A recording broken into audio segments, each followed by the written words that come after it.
if you look at, well, all the growth of productivity in the past has been based on biological research, perhaps not GMO research, but biological research, and there has to be more of that. So there is plenty of room for productivity growth, but if you look at in developing countries, there are huge gaps in productivity between what they achieve and what we achieve in the West. So even to bridge this gap is already a big challenge, and you can have very large productivity and production increases by just applying existing technologies. Of course, Europe needs to safeguard the environment, and we need to have rules for that. I think Europe's role as a supplier of food to the world is going to diminish over time.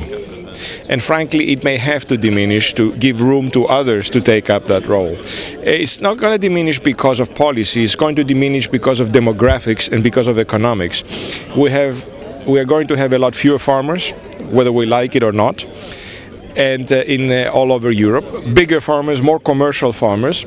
And the surplus they generate is going to be sufficient perhaps for Europe, but not really huge.